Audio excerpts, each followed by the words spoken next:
Hello, welcome to our flipped classroom module on the topic of behavior. This will be a short informational video that will focus on strategies aligned to meet the function of behavior. This is brought to you through a collaboration. My name is Colleen Arnold of Arnold Advocacy. This is a collaboration between Matrix Parent Network and Resource Center as well as Dominican University.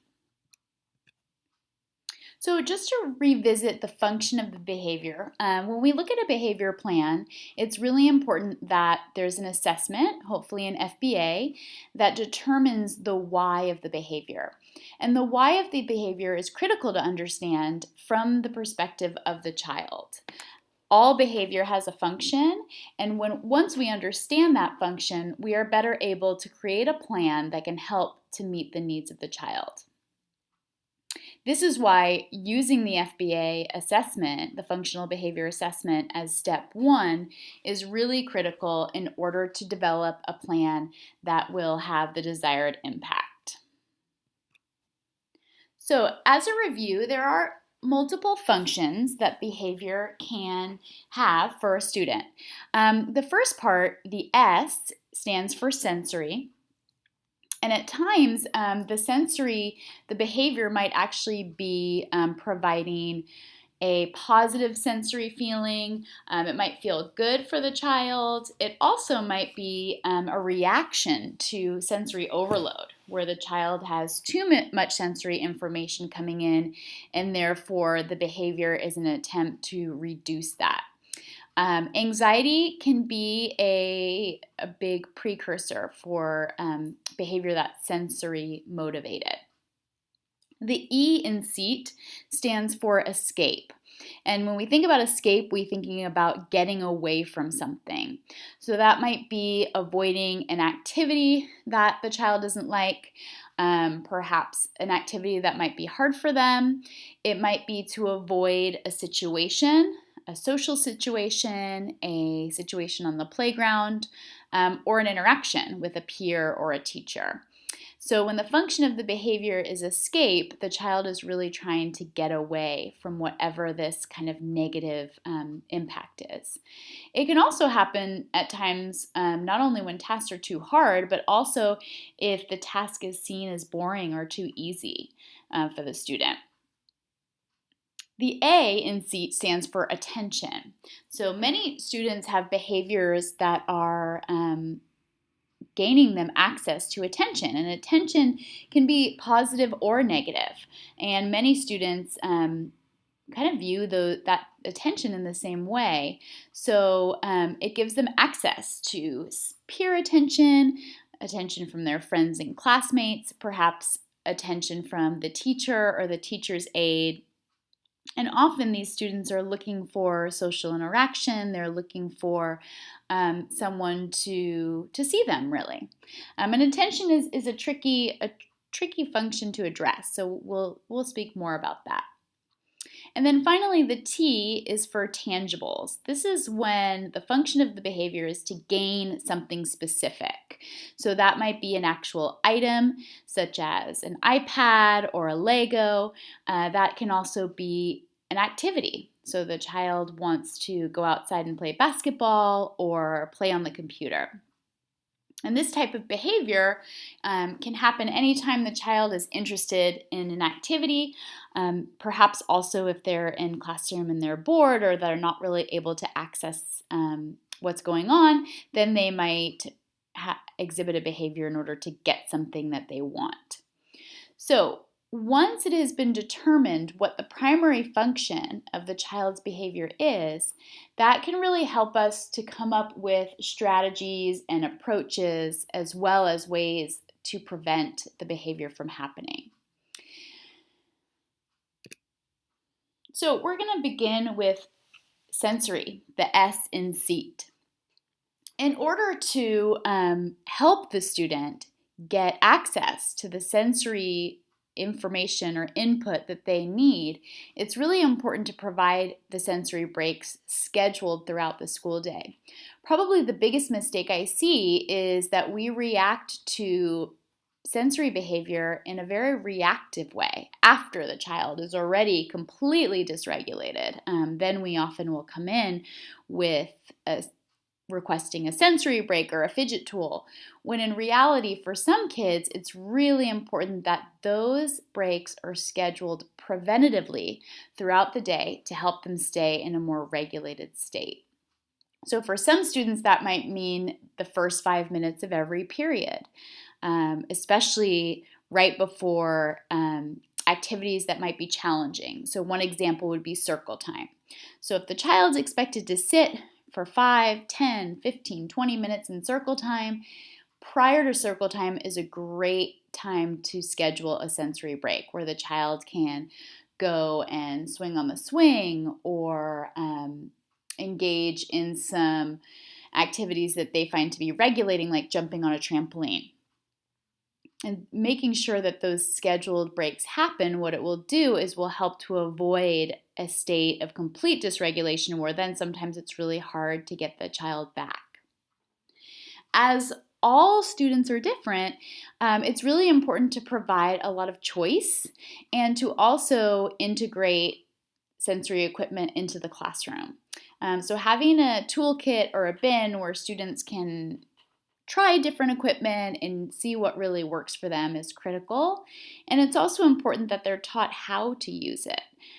So for example, having a squishy ball in the classroom can be a great tool, but if the child isn't taught how it's to be used, kept in their hand, under their desk, not thrown at their friend, it can become a big distraction. So kind of setting up those clear expectations and practicing those expectations is a great way to kind of avoid some of that.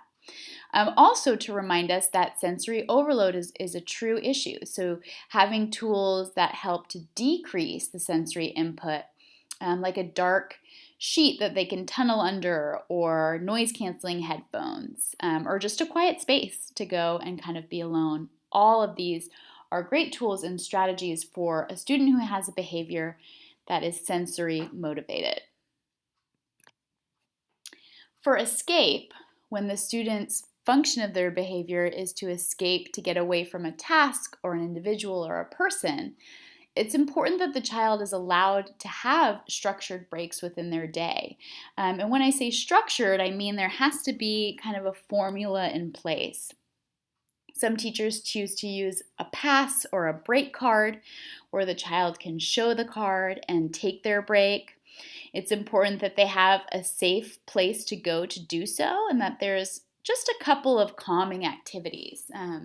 We don't want the break to be just free play because that would become way too kind of distracting, but we want it to be a couple of activities that they can use to kind of bring themselves back, take a little break.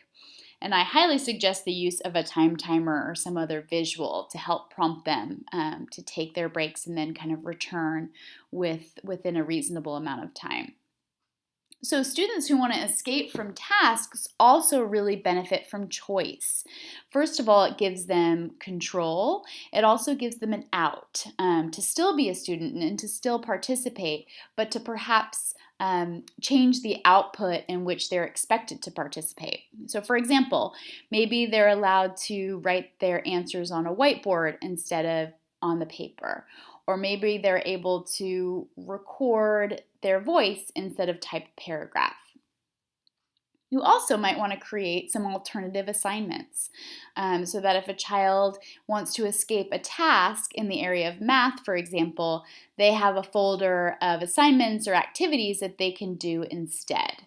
Again, giving them that locus of control, but also helping them to stay and be a part of the class. Also, I think it's critical to give students a variety of ways to communicate if they need a break. We often make assumptions when our students have higher language levels that they're able to use their words all the time to communicate their needs. But during times of frustration, that can be difficult. So having a visual or a nonverbal symbol or another way to let you know that they need a break can be a really effective method. Attention. So when a student is engaging in a behavior to get attention, The key really is to help them get attention for doing the right things instead of what they tend to fall into, which is gaining attention for doing the wrong things. And that can be peer attention and teacher attention.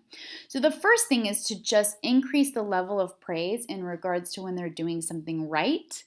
And it doesn't always have to be praise for doing it perfectly. We can look at them making steps, or we call approximations, towards what's being expected. And it should be really specific and meaningful. Giving opportunities for very natural positive attention, such as being a mentor or working with a smaller buddy or having a classroom job, all of these are great ways to just increase the positive attention the student is getting across their school day. But sometimes it's just not enough because it is hard in the classroom often to kind of ignore negative behaviors and focus on the positive, especially if those behaviors are unsafe or are really disruptive. So there's a system called check-in, check-out, and what it is really it's a structured system to help a child get specific attention throughout the day. And how often they need that attention will vary across students. But in general, there's a check-in, check-out sheet that includes the child's expectations or their goals for the day. They meet with a person throughout the day. That can be at the beginning, middle, and end of the day, even after every period if it's needed. It's very individual to the student.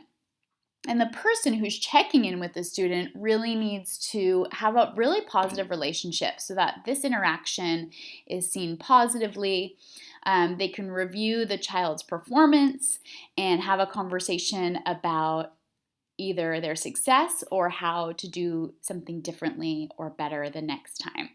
And the focus really is on giving that consistent attention and also giving them a lot of praise and support for when they are making the right choices. So, when a child is exhibiting a behavior in order to get something, a tangible item, you really want to think about utilizing those tangible items throughout the classroom and the behavior program. So you can use the preferred activities and items as rewards for meeting specific goals. And that goal is, and that access to the reward is going to vary depending on the age and the level of the child. Some students need rewards throughout the day, while others are able to wait and receive more weekly awards. It is important that those tangible items, to keep them out of sight during work time, you can use visuals like first then to help them understand when that item will be available, but making sure that those tangible items that the child really wants can't just be accessed throughout the school day, that they're really utilized as part of the reward system. So, as we talked about, developing a plan for the behavior plan it's critical to consider the function of the behavior, as we discussed, and to align the strategies to reflect that function. It's also really important to think about prevention, and that's one of the most critical aspects of the behavior plan. And we can learn more about triggers and how to prevent behaviors by using an antecedent behavior consequence data collection. So some general tips for prevention of difficult behaviors is first having very clear expectations and really going over those expectations, modeling them, pointing them out when students are meeting them, as well as priming students. Reminding and discussing things before they happen that might become difficult is a great way to avoid the behavior. Allowing for students to move in the classroom and engage in a wide variety of activities is also key. Teachers can change their proximity to students, get closer or further away as needed when they think a child might be struggling. Also using a class-wide token economy. So this is where you have specific classroom goals and you can earn points or stickers or marbles towards a goal. And a lot of classrooms use these kind of class-wide token economies, but we also have to remember that sometimes it really needs to be student specific and that the class-wide will not work. And that's really where the behavior plan comes in. It's kind of, very individualized and focused on that specific student. But overall, engaging students is the best way to avoid behaviors. Having a classroom that's dynamic, that integrates technology, that gives students a lot of opportunities to respond. So meaning it's not just a sole lecture where they're very passive learners, but they're actually active learners. So you might have, use sticks, like yes or no sticks that the students hold up to respond to questions, to really help them stay engaged for the entirety of the lesson. Also, giving choice is extremely powerful. It helps to motivate students. It helps to get them on board and to feel that they're really a part of the learning process. And then really thinking about how the day is structured. Are there a variety of learning experiences? Is the student able to work in a group, work on their own, collaborate with a partner?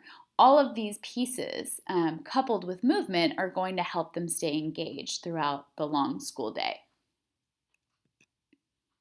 And a few final tips to remember in regards to the behavior plan and behavior itself. The first is that behavior does not occur in a vacuum. Therefore, we have to think about the environment and what changes we might need to make.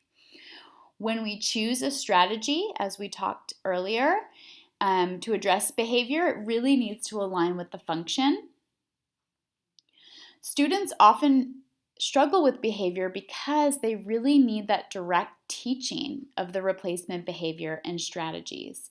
And this is especially effective if it's done during calm times as a preventative way. So this can include role playing, the use of social stories, the use of a program to help with regulation, and other tools really embedded throughout the school day, not just kind of picked up when the student is struggling. And finally, to just remind us all that the behavior plan needs to be dusted off. It needs to be real and living and breathing document so that it's being implemented on a daily basis. And when it's not working, we all really need to sit together as a team and figure out why. And we can all always call an IEP to do that as needed. Thanks for your time, and hopefully this was a helpful next step for understanding the behavior intervention plan.